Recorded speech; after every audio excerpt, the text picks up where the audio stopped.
नमस्कार, जय हिंद दोस्तों। रिसेंटली भारत के रक्षा मंत्री राजनाथ सिंह चाइना जाते हैं एससीओ समिट को अटेंड करने के लिए। तो यहाँ पे हम जानेंगे कि भारत के रक्षा मंत्री ने एससीओ समिट को अटेंड करने के बाद वहाँ पे पाकिस्तान को लेके क्या स्टेटमेंट दी, और साथ में ये भी समझेंगे कि आखिरकार ये एससीओ है क्या और कौन कौन सी कंट्रीज़ इसके सदस्य हैं। सब कुछ आपको क्लियर होगा, तो वीडियो को स्टार्टिंग से लेके एंड तक देखें ताकि हर एक पॉइंट आपका यहाँ पे क्लियर हो सके। यहाँ पे कुछ एक न्यूज़ आर्टिकल जो एससीओ से रिलेटेड है या भारत के रक्षा मंत्री राजनाथ सिंह से रिलेटेड है। यहाँ पे अगर आप देखोगे तो एससीओ की फुल फॉर्म है संघाई कॉरपोरेशन ऑर्गेनाइजेशन, और जो संघाई कॉरपोरेशन ऑर्गेनाइजेशन है इसका गठन 2001 के अंदर हुआ। और जब 2001 में इसका गठन हुआ तो इसके सदस्य थे China, Kazakhstan, Kyrgyzstan, Russia, Tajikistan और उज्बेकिस्तान। बाद में इसके अंदर 2017 में ऐड हुआ इंडिया भी और पाकिस्तान भी, फिर 2023 में ऐड हुआ ईरान, और फिर 2024 में इसके अंदर ऐड हुआ बेलारूस। यानी इसके अंदर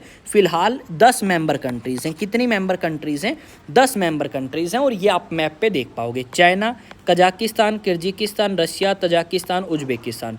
फिर ये दोनों अटेंड करती हैं। 2017 से इसने ज्वाइन कर लिया, इंडिया ने भी और पाकिस्तान ने भी। फिर इसने 2023 में ज्वाइन किया और इसने 2024 में ज्वाइन किया एससीओ ऑर्गेनाइजेशन को। अब ये जो एससीओ ऑर्गेनाइजेशन है इसका मेन मकसद है क्या? इसका जो मेन मकसद है वो 3 चीज़ों के ऊपर है: आतंकवाद को कंट्रोल करना, अलगाववाद को और अतिवाद को। इन 3 चीज़ों के ऊपर इनका फोकस है। स्टार्टिंग में जब ये बनाई गई थी तो उस समय इनका फोकस किस चीज़ पे था? उस समय इनका फोकस था कि जो आपके नक्सलवादी हमले होते हैं आसपास के क्षेत्र में, इन सभी कंट्रीज़ में जो आपकी फाउंडिंग मेंबर्स हैं उनको कम करना, और उनको कम करने में ये आपका सक्सेसफुल भी हुआ एससीओ समिट।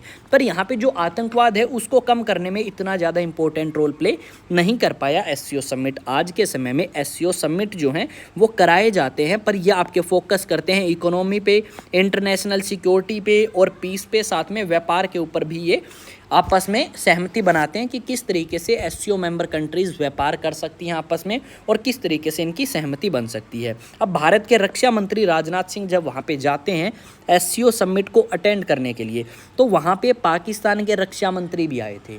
और जब पाकिस्तान के रक्षा मंत्री भारत के रक्षा मंत्री के सामने बैठते हैं तो भारत के रक्षा मंत्री कहते हैं कि जो पाकिस्तान आतंकवाद को सपोर्ट करता है उसको लेके हमें कोई ठोस कदम उठाना होगा, ताकि हम पाकिस्तान के अंदर जो आतंकवाद है उसको ख़त्म कर सकें, और वो आतंकवाद जो भारत के लिए सिरदर्दी है उस आतंकवाद को ख़त्म करना ज़रूरी है। यहाँ पे भारत के रक्षा मंत्री दोबारा से आप देख सकते हो, राजनाथ सिंह एक इमेज में आपको मिलेंगे, और ये हैं पाकिस्तान के कौन से मंत्री भाई? रक्षा मंत्री हैं भारत के कौन? राजनाथ सिंह। और पाकिस्तान के कौन है? ख्वाजा जो हैं वो पाकिस्तान के रक्षा मंत्री हैं। अब जब ये बात कही ना कि आतंकवाद है पाकिस्तान में, तो इस चीज़ को पाकिस्तान ने भी स्वीकार नहीं किया, और इस चीज़ का समर्थन किया चाइना ने कि भाई देखो सही बात है, पाकिस्तान में किसी प्रकार का आतंकवाद नहीं है और उसके अंदर हम कोई प्रस्ताव पास करने नहीं देंगे। इस तरीके की चीज़ें हमें देखने को मिली। पर यहाँ पे भारत के जो रक्षा मंत्री राजनाथ सिंह हैं उन्होंने क्लियर कर दिया कि भाई अगर तुम पाकिस्तान के आतंकवाद को आतंकवाद नहीं मानते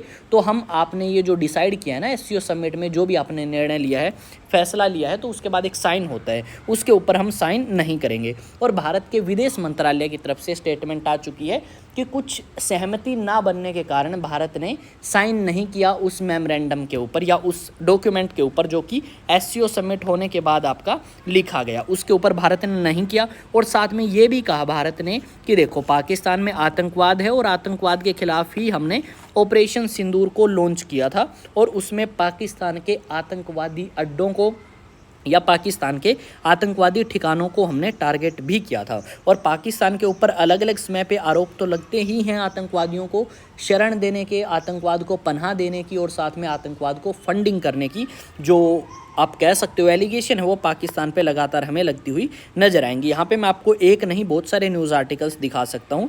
इसमें आप देखो, यहाँ पे आपको बहुत सारे न्यूज़ आर्टिकल जागरण में लिखा गया है, मिंट में लिखा गया है, एनडीटीवी में, टाइम्स ऑफ इंडिया में, न्यूज़ 18 हिंदी, आज तक, टीवी नव भारतवर्ष। ठीक है, तो बहुत सारे न्यूज़ आर्टिकल्स ने इस न्यूज़ को कवर किया है। और यहाँ पे जो एससीओ है इसका हेडक्वार्टर आपको चाइना की राजधानी बीजिंग के अंदर मिलेगा, और ये इसके फाउंडिंग मेंबर हैं।